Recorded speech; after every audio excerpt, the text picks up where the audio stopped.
Hello guys, in today's tutorial we're going to change the shop because right now it's a bit weird, and we're going to change it so that no matter the screen size, it will always be nice.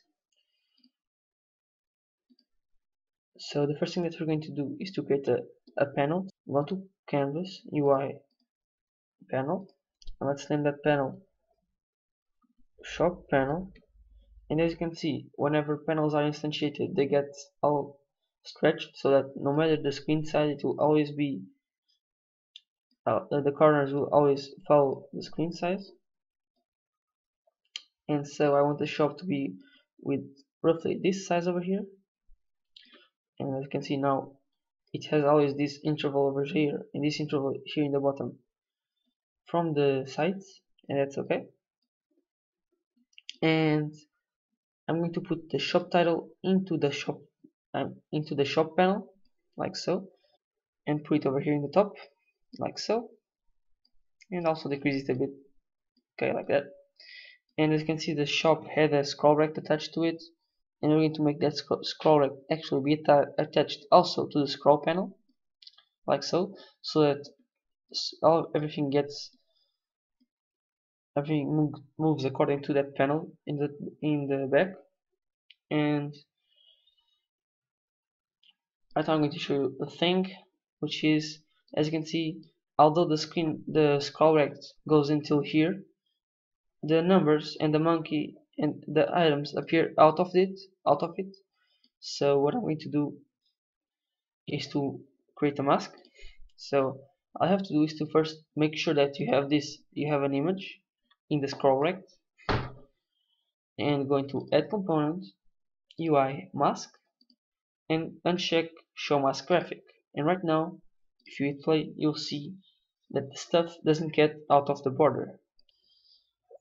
And right now we're going to fix the items, because as you can see,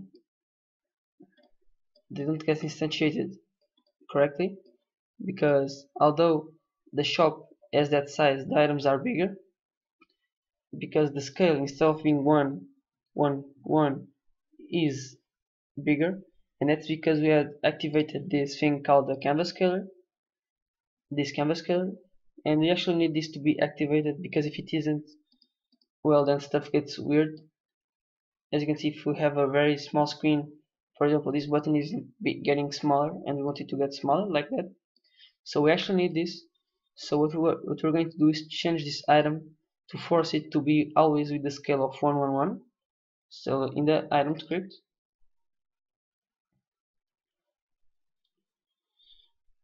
in the start, we want to make the transform local scale to be equal to a new vector 3,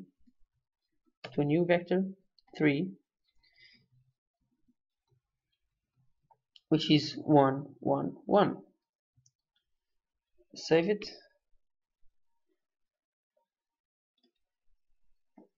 and right now if I hit play, you'll see that the buttons get correctly instantiated. As you can see, the boundaries are there. All you have to see is the white part. We'll fix these images in a moment. So here in the shop, I'm going to put an item in there, and let's edit that item. So for instance, right now this icon is anchored in here, but what I want to do is to make the image always be there, and I'm going to put the anchors like this, one in each corner of the image, so that no matter which the size of the item is, it will always be the same size. Okay, now the monkey and the cost, because they're always so close to the image, I'm going to actually parent them to it. So the name and the cost, I'm going to parent them to the icon, so that we can parent it, so that we can change its anchor related to the icon. So we have here the name and the cost, and I'm going to set its anchors to be in the monkey, and for the name in this corner of the monkey, and for the cost it can be in the bottom corner of the monkey like so. And now you can see that it doesn't overlap nothing. And now this number of here, I'm going to put it here, and as you can see now it's anchored in the middle. I'm going to anchor it in here, and this bananas per second, I'm going to anchor it in here and put it like so, and now it will be correctly instantiated, as you can see. So let's just hit apply and delete this item. So now everything gets instantiated correctly. Okay, now there's one thing that I want to show, which is if I make this smaller, the items get bigger than the panel itself. So we're going to fix that, and the way that we're going to fix that is just by changing the anchors of the scroll rect, because I want to make the scroll rect like so, and put the anchors in here and in here in each corner, just like we did with the image. And this shop title over here, make sure that's in the shop panel if it isn't, and we're going to make it fill that area over there like so. And now and as you can see, now it drops down, and we're going to fix that right now, which is the last thing that we need to fix. Okay, so the reason it dropped down because every time we clicked it, we made an animation that every time we clicked it, it will go up, and then every time we clicked it again, it will go down. And these animations are correct, but are in the wrong place. So because right now I don't want to move the shop title, I want to move the shop panel.